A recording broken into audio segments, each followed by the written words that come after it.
Bismillahirrahmanirrahim. Assalamu alaikum wa rahmatullahi wa barakatuh. Dear students, hope you all are fine by the grace of Allah subhanahu wa ta'ala. Today we are going to start discuss about the combinations of resistors. So basically there are two types of combination in a circuits. Number one is parallel combination and the second one is series combination. अपने previous chapter के अंदर भी आप लोग इन्हीं दो combinations को discuss कर चुके हैं इनकी कैरेक्टरिस्टिक्स के साथ, लेकिन वहाँ पर आपने पैरेलल और सीरीज़ कम्बिनेशन कैपेसिटर्स के लिए यूज़ किए थे. आज हम लोग डिस्कस करेंगे पैरेलल या सीरीज़ कम्बिनेशन को रेजिस्टर्स के लिए. आज के टॉपिक में सिर्फ और सिर्फ हम लोग सीरीज़ कम्बिनेशन को डिस्कस कर रहे हैं. उसके लिए हम लोग अपने पहले सीरीज़ सर्किट को ड्रॉ करेंगे और देखेंगे कि वहाँ पर हम रेजिस्टर्स को कैसे शो करते हैं. और फिर आप याद कीजिएगा, रिकॉल कीजिएगा अपने प्रीवियस चैप्टर को कि हमने सर्किट के अंदर कैपेसिटर को किस साइन से यूज़ किया था. स्टूडेंट, यहाँ पर अगर मैं सर्किट की बात करूँ, इस सर्किट के अंदर हम जो रेजिस्टर्स लगाते हैं स्टूडेंट, उसको हम इस तरह ज़िग-ज़ैग से शो करते हैं.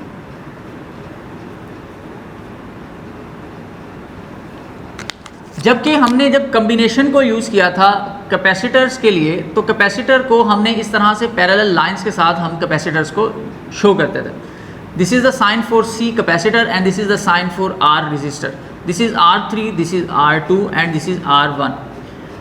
Here it is, we have connected the circuit with a battery of potential, and in this combination the flow of current is conventional, means the current flow from positive terminal to the negative terminal of the battery, और हम यूँ नाम देंगे इसको कि ये हमारे पास current flow करेगा. स्टूडेंट, सबसे पहले नंबर पे अगर हम अपनी कैरेक्टरिस्टिक की तरफ आएँ तो कैरेक्टरिस्टिक में हमने ये चीज़ ऑब्जर्व करनी है कि हमारे पास इस सर्किट के अंदर कौन सी ऐसी चीज़ है जो इक्विवेलेंट फ्लो कर रही है. इसका मतलब है कि सबसे पहले नंबर पे हम अपने सर्किट के अंदर बात करेंगे करंट की, कि करंट का फ्लो कैसा है. Just because of the conventional current, अगर हमारे रास्ते में कोई रेजिस्टेंस आना शुरू हो भी जाए तो वो रास्ते में करंट की वैल्यू को डिग्रेड यानी कि कम करना शुरू कर देती है, लेकिन फिर भी हमारे पास करंट सेम पोटेंशियल से जाते हुए तमाम रेजिस्टर से इक्वली पास आउट करता है. हर रेजिस्टर जो है वो अपनी अपनी कैपेसिटी के मुताबिक रेजिस्टेंस क्रिएट ज़रूर करेगा, लेकिन हमारी तरफ से जो करंट फ्लो करवाया जाएगा उसकी वैल्यू तमाम रेजिस्टर्स के अंदर से इक्वली पास आउट करेगी. इसलिए हम यहाँ पर मेंशन कर सकते हैं I is equal to I1 is equal to I2 and it is equal to I3 and up to so on. कि करंट का फ्लो जो है वो किसी भी रेजिस्टर्स के अंदर जो है वो हम जो प्रोवाइड कर रहे हैं वो इक्वल ही रहेगा, चेंज नहीं होगा. सेकंड कंडीशन के अगर स्टूडेंट अगर हम लोग ये बात करें कि अब हमारे पास जो पोटेंशियल है यानी कि वोल्टेज कितने हमें यहाँ पर मिलेंगे इस सर्किट के अंदर. अगर हम पोटेंशियल की स्टूडेंट बात करें तो सिंपली पोटेंशियल के अकॉर्डिंग आप ये देखिएगा कि जो पोटेंशियल हमें यहाँ पर फर्स्ट कैपेसिटर के अंदर मेंटेन होगा, जैसे मिसाल के तौर पर यहाँ पर पॉजिटिव और नेगेटिव टर्मिनल्स क्रिएट होते हैं, तो ये पॉजिटिव और नेगेटिव टर्मिनल्स क्या करते हैं, आपके पोटेंशियल को खुद ज़्यादा यूज़ करके नेक्स्ट वाले के पास कम पोटेंशियल प्रोवाइड करते हैं सीरीज़ कम्बिनेशन में. और कैपेसिटर के वाले कम्बिनेशन के अंदर भी सेम यही लॉजिक यूज़ की गई थी. इसके अकॉर्डिंग अगर हम देखें तो यहाँ पर हमारे पास जो पोटेंशियल है स्टूडेंट वो कुछ यूँ होगा, V is equal to V1 plus V2 plus V3.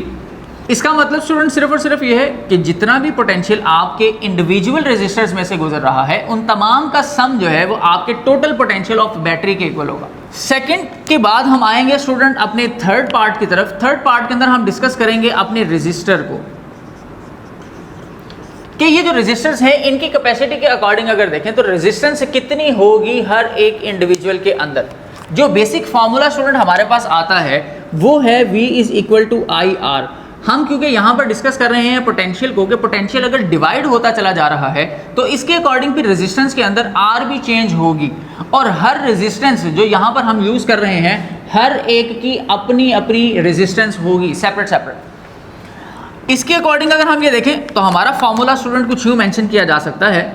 For example V is equal to, हर एक में हम ये वैल्यू पुट कर दें, IR1, IR2, IR3 and up to so on, whereas we know that the current in all the resistors same, so we can conclude I common and R1 plus R2 plus R3 and plus up to so on, कि हमारे इस combination के अंदर जो resistance है वो register की अपनी कैपेसिटी पर डिपेंड करती है कि वो कितनी रेजिस्टेंस जो है वो शो कर रहा है।